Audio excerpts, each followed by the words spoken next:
My parents gave my sister a mansion and left me a junkyard. Out of pity, I was the family disgrace, until I found a forgotten hard drive buried in the dirt and everything changed. My name's Carter, and if you'd asked me a year ago, I would have told you I was the unluckiest guy in the world, the kind of guy life keeps kicking just for fun. But looking back, I realize now I wasn't unlucky at all. I was just playing the long game without knowing it. For most of my life, I was treated like an afterthought. My father, Richard Holloway, was a self-made businessman, the type who thought success was genetic, and according to him, I was born defective. "You've got no vision, Carter," he'd say, shaking his head. "You think small, that's why you'll never be great." I heard some version of that my whole life. Whenever I tried to impress him, he'd cut me down before I even had a chance. Meanwhile, my older sister Lisa could do no wrong. She got straight A's. Dad framed her report cards. I got a decent job. He barely looked up from his newspaper. So when he died, I wasn't expecting much. I'd made peace with being the disappointment. But what I didn't expect was how far he'd go to make sure I knew my place, even from the grave. At the will reading, Lisa sat beside me, her designer purse perched on her lap like a trophy.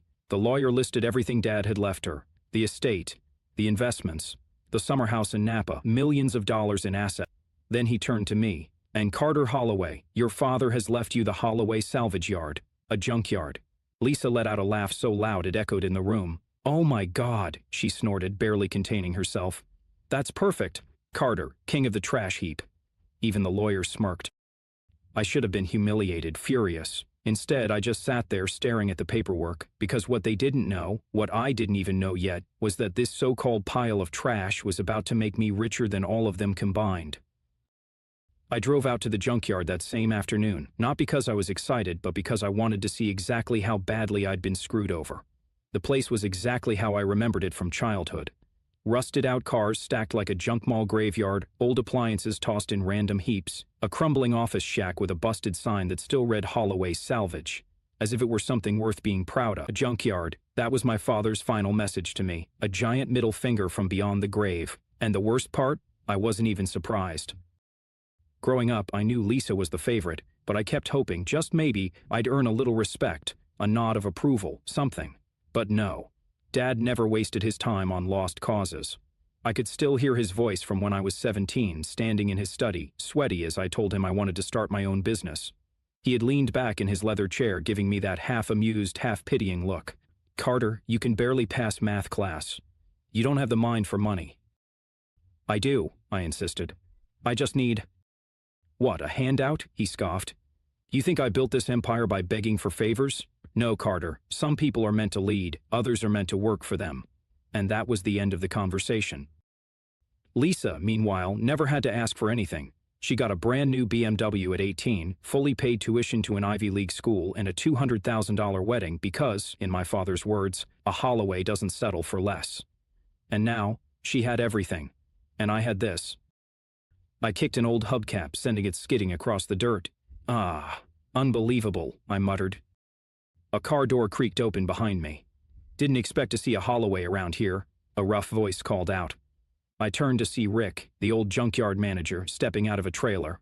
The guy had been running this place since I was a kid, grizzled, permanently covered in grease, and always carrying the smell of cigarette smoke and motor oil. "Yeah, well," I exhaled sharply, "apparently I own this dump now." Rick let out a barking laugh. "Well, wow, yes. That means you're my new boss." That hit weird. I had never been anyone's boss before. Honestly, I hadn't even planned on keeping this place. "Yeah," I said. "Guess so." Rick eyed me for a moment, then jerked his thumb toward the shack. "Come on, if you're stuck with this place, you might as well see what you got." Inside the office, it smelled like dust, motor grease, and bad coffee. Stacks of old invoices and ledgers covered the desk. A flickering fluorescent light buzzed overhead. Rick plopped down in the chair, grabbed a bottle of whiskey from the drawer, and took a swig. "So," he said, wiping his mouth, "you selling?" I hesitated. That was the plan. Dump this place as fast as possible and get something out of it. But the way Lisa had laughed at me, she'd thought I was nothing. She'd thought I'd walk away with a couple grand and disappear like the pathetic loser Dad always painted me as. And for some reason that pissed me off more than anything. "What's this place even worth?" I asked. Rick snorted. "In its current state? Not much. Maybe a couple $100,000 if you find the right buyer." But he rubbed his jaw. "There's a lot of old stock back there. People throw away all kinds of valuable stuff without realizing it. I frowned. Like what? He shrugged. Electronics, car parts, scrap metal. Some guy last year found an old arcade machine buried under a pile of junk and sold it for 10 grand. Another dude bought a busted vending machine off us, cracked it open, and found 2 grand in forgotten quarters. I leaned back, considering. Selling outright was the easiest option, but something about Lisa waltzing off with millions while I walked away with chump change didn't sit right with me. For once in my life, I wanted to do something not because it was easy, but because it would piss them all off. I think I'll stick around for a bit, I said. See what's actually here. Rick grinned. Now that's interesting. The next few days, I threw myself into the junkyard. I wasn't sure what I was looking for, just something, anything, that made this whole situation suck less. I spent hours digging through old toolboxes, busted appliances, and dusty crates. I found a rusted Rolex, probably fake, a stack of vintage Playboys from the 80s, and an old typewriter that looked like it belonged in a museum. Nothing life for me, just junk. And then, on day 5, I found it. I was in the back lot, rummaging through an old filing cabinet. Most of it was garbage, expired paperwork, useless receipts. But at the very bottom, something caught my eye. A small, silver external hard drive. It looked ancient, early 2000s maybe, scuffed and covered in dust but intact. At first, nothing happened, just a flickering cursor. Then a single folder popped up. BTC Wallet Backup. BTC. Bitcoin. My heart started hammering. I clicked it open. Inside was a text file labeled Wallet Key. A long string of letters and numbers. A private key. My fingers felt numb as I copied the key and pasted it into a blockchain explorer. The screen loaded, and then my breath caught. Balance, 12,000 BT. I blinked, stared, did the math in my head. 12,000 Bitcoin. At today's market value, that was $800 million. I choked on my own breath. My pulse roared in my ears. For a solid minute, I just sat there, staring at the number, my brain refusing to process what I was seeing. Lisa had inherited houses, investments, a yacht. I had inherited this junkyard, and this junkyard had just made me richer than all of them combined. I sat there for what felt like an eternity, my brain stuck in a feedback loop of, this can't be real. This has to be a mistake. No way is this real. 12,000 Bitcoin, $800 million. The number just sat there on the screen, taunting me. I checked the wallet balance again and again. It didn't change. It didn't disappear. It was real. The air in the tiny office suddenly felt too thin. I pushed back from the desk, my hand shaking as I rubbed my face. My heart was hammering like a drum solo, my breath coming in short, sharp gasps. This wasn't just money. This was life, on a whim. This was the kind of money that rewrote destinies, that turned nobodies into legends. And I had found it, buried under trash. I let out a wild, almost delirious laugh, smacking my hand on the desk. "You smug fool," I muttered, thinking of my father. "Even in death you tried to humiliate me, and you still lost." I felt like screaming, like running outside and flipping off the sky. Instead, I clenched my fists and forced myself to breathe. Stay calm. Think. This was dangerous money, the kind of wealth that could get you killed if the wrong people knew about it. If I wasn't careful, I could end up as just another sad news story. Man mysteriously disappears after claiming he found millions in Bitcoin. I needed a plan. First things first, Rick. He had seen me pull the hard drive out of that cabinet. He didn't know what it was, but I couldn't risk him getting curious. I shoved the drive into my pocket and stepped out of the office. Rick was outside, leaning against the hood of an old pickup, smoking a cigarette. He looked up as I approached. "Find anything interesting?" he asked, exhaling a cloud of smoke. I forced a shrug. "Just some old electronics, going to see if any of it works." Rick grunted. "Good luck with that. Most of the tech around here's been dead for years." I nodded, keeping my face neutral. "Yeah, anyway, I think I'll be wrapping things up soon. Might sell this place after all." Rick gave me a sideways look. "That's so? Thought you wanted to see if there was money in this dump." I smirked. "Turns out there just might be." That night, I didn't sleep, not really. I lay in bed, staring at the ceiling, my mind racing through every possible scenario. I had to get the Bitcoin out of that wallet, but I also had to be smart. Moving that much crypto at once would send up 1,000 red flags. I needed a safe, legal way to cash out without drawing attention. By morning, I had a plan. I reached for my phone and dialed the one person I knew could help. "If it isn't the family disappointment," a familiar voice answered. Max, my old college roommate, the one person who had always believed in crypto, even when the rest of us laughed at him. He had started mining Bitcoin back in 2012, and now was one of those retired at 30 guys who spent his days drinking expensive whiskey and flipping NFT. Max, I said, keeping my voice steady, I need your help. There was a pause. You sound weird. What's up? I hesitated, then said the words that still felt unreal. I found an old Bitcoin wallet. Max snorted. What, with like $10 in it? I exhaled slowly. 12,000. BT. Silence. Then, leave me alone. I'm serious. Another pause, then in a much more serious tone. Carter, if you're screwing with me... I'm not. I heard the sharp intake of breath on the other end. Jesus Christ. Yeah. Max went silent again, probably doing the same mental math I had. Where on earth did you find 12,000 Bitcoin? In a junkyard, I said, a short, stunned laugh escaping. Of course you did. Okay, listen to me. Do not touch that wallet until we have a plan. If you move that much BTC at once, every exchange and regulatory agency on the planet is going to be all over you. Yeah, I figured. Okay, first step, you're going to send me the public key, not the private key, just the public one. I need to verify that this thing is legit and hasn't been compromised. I nodded. Got it. Max exhaled. Carter, if this is real, you just became one of the richest people on the entire planet. I grinned. Yeah, not bad for a guy who got left the junkyard, huh? Lisa found out 2 days later. As I was finalizing my plan with Max, my phone rang. Lisa. I almost let it go to voicemail, but then I remembered her smug little laugh at the reading. I picked up. Carter, she said, her voice sugary sweet. How's my favorite junkyard king? I smirked. Oh, you know, just rolling around in all my trash. She laughed. Listen, I was thinking, I might have been a little harsh at the reading. You know I was just joking, right? I raised an eyebrow. Here we go. And? I prompted. She continued. I've actually been looking at some investment opportunities. Maybe I could help you sell that junkyard for a good price. I do have experience in finance after all. I grinned. Oh, that's sweet of you, Lisa, but actually, I think I'll hold on to it. Silence. Really? Yeah, turns out it's more valuable than I thought. A sharp inhale. Carter, she said, suddenly serious. Don't be stupid. That place is a dump. Just sell it and take what you can get. And aha, I said, I think I'll sit on it for a while. You know, see what it's really worth. Lisa's tone shifted from fake concern to cold irritation. Carter, don't be ridiculous. I chuckled. Why do you care so much? You got everything you wanted, didn't you? She hesitated. It's just, I don't want you to embarrass yourself. You're not exactly known for making smart financial choices. I grinned, leaning back in my chair. Well, Lisa, I said, let's just say I think my luck's finally turning around. Lisa had no idea. Nobody did.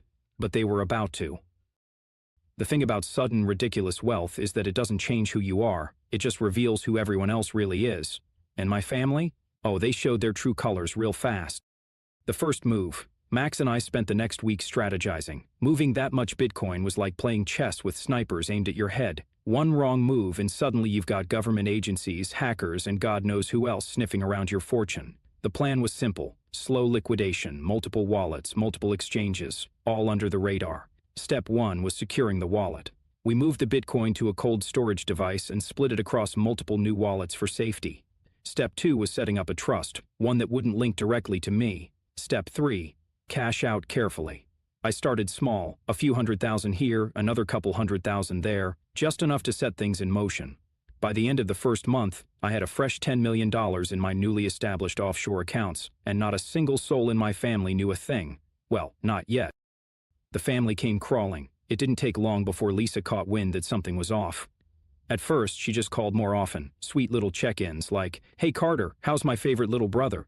Little brother, as if she hadn't spent her entire life treating me like I was barely worth the dirt on her designer heels. But I played along, acted oblivious, let her think I was still that pathetic, clueless loser she loved to kick down. Then one day she slipped. "So I was thinking," she said over the phone, her voice dripping with fake nonchalance, "that junkyard of yours, it's not still for sale, is it?" "Bingo," I grinned. "Oh, I don't know, Lisa, I'm actually starting to like the place." Silence, then a sharp inhale. "Carter, be serious." "Oh, I am serious." I leaned back in my chair, spinning a solid gold coin between my fingers. "In fact, I just put in some renovations. You wouldn't believe what people throw away these days."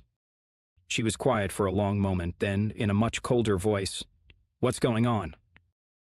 I chuckled. Why, Lisa, worried I actually figured out how to make something of myself. She scoffed. Oh, please. You couldn't run a lemonade stand without screwing it up. I smirked. Maybe, but you might want to rethink that, considering I just bought my third property this month. Dead silence. You're lying. I laughed. Am I? That was the moment she knew something was very, very wrong. The panic set in. By the time I liquidated my first $50 million, things got hilarious. Lisa showed up at the junkyard in person, looking pissed. She stepped out of her brand new Porsche, sunglasses perched on her head, her expression carefully composed, but I could see the cracks, the tension in her jaw, the way she clutched her designer purse like it was a lifeline. Carter, she said smoothly, we need to talk. I leaned against the rusted-out hood of an old Chevy. Oh, about what? She crossed her arms. Cut it out. I grinned. Wow, that's quite a way to greet your favorite little brother. Her nostrils flared. You're broke. You're supposed to be broke. I raised an eyebrow. That's funny, 'cause my bank account says otherwise. Lisa stared at me, eyes narrowing, then slowly her lips curled into a smirk. Ah, she said, tilting her head. So you did sell the junkyard. I knew you'd cave. I just laughed. Lisa, do you really think some real estate deal made me this kind of money? Her smirk faltered. Then what did? I just smiled. Wouldn't you like to know? That's when her real fear kicked in. Lisa hated when she wasn't in control, and right now, she was spiraling. Carter, she said, her voice sharper now. Dad left you garbage. I shrugged. Guess I found treasure in the trash. She clenched her jaw. Whatever you're doing, you need to be careful. If this is illegal? I burst out laughing. Oh, now you're worried about my well-being? She exhaled sharply, then lowered her voice. Just tell me what's going on. I tilted my head, pretending to think, then I grinned. No. Lisa's face twisted in frustration. You're such a child, she spat. Do you even know how to handle money? You'll burn through it in a year. You're still the same pathetic little failure you've always been. I smiled wider. And yet, I'm the richest person in this family now. That shut her up. The final blow. By the end of the second month, word had spread. I started making moves, big ones.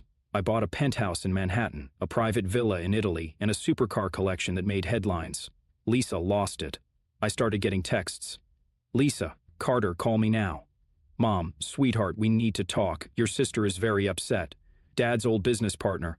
He needs to talk. And then, the best one, Lisa. Carter, I think we should work together. I have some investment ideas that could really help you. I laughed so hard I nearly fell off my couch. This was it. The moment they realized I wasn't the disappointment, I wasn't the failure. I was the biggest success story this family had ever seen, and they couldn't stand it. They spent years treating me like nothing. Now they wanted a piece of my fortune, and I was about to show them exactly how it felt to be left with nothing. I sat in my penthouse sipping a $22,000 glass of whiskey, watching the city lights shimmer below me. A year ago, my family laughed in my face. Today, they were begging. Lisa had called 6 times that morning. I ignored every single one. Mom had left a voicemail that started with, "Honey, we're family," and ended with, "After everything we did for you." Right, like treating me like garbage was some kind of favor. Even my father's old business associates had crawled out of the woodwork, suddenly eager to mentor me. It was hilarious. I swirled my drink, watching the amber liquid catch the light. They thought I was a joke. Now I was the punchline they'd never see coming. The final meeting, a week later, I agreed to one final family dinner, not because I cared, but because I wanted to watch them squirm. We met at a 5-star restaurant, the kind Lisa used to brag about dining in, except this time, I was the one who booked the private room. I was the one paying the bill, and they all knew it. Mom, Lisa, and a few distant relatives were already seated when I walked in. Lisa's face was tight, her perfectly manicured nails tapping against her wine glass. She had a new look now, desperation disguised as fake concern. "Carter," she said, forcing a smile. "You look well." I smirked. "I know." Lisa's eye twitched. Mom gave me that old, sugary sweet, manipulative mom voice. "Honey, it's been so long. We just want to talk." I leaned back. "Talk about what? How you all cut me out of Dad's will because you thought I was worthless?"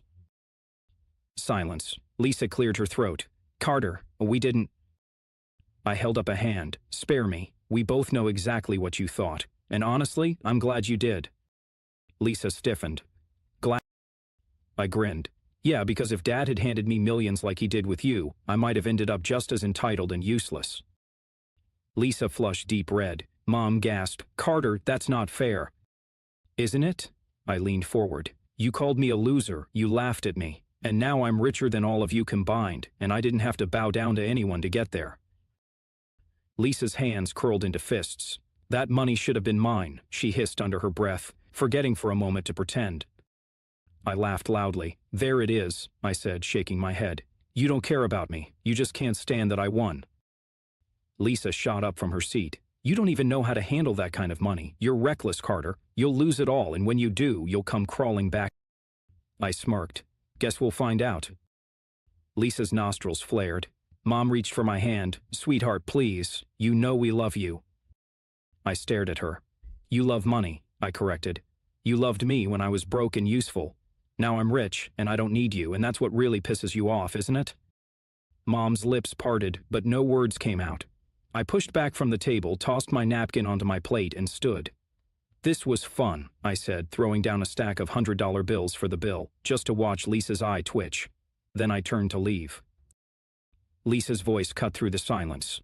You'll regret this. I stopped, turned, and met her gaze. Nah, I said, smirking, but you will. Then I walked out, and this time nobody followed. Epilogue. Final message. So yeah. That's the story of how my family laughed at me, threw me away, and then watched me win harder than they ever thought possible. Lisa? She blew through Dad's millions in record time, made a few bad investments, got scammed by some exclusive hedge fund, and had to sell her house just to stay afloat. Mom still tries to call, still leaves voicemails about how family sticks together. I never answer. Me? I wake up in a beachfront villa, drink stupidly expensive coffee, and live my best life. Moral of the story. Sometimes, being underestimated is the best thing that can happen to you, and sometimes, trash isn't trash. It's just treasure waiting for the right person to find it.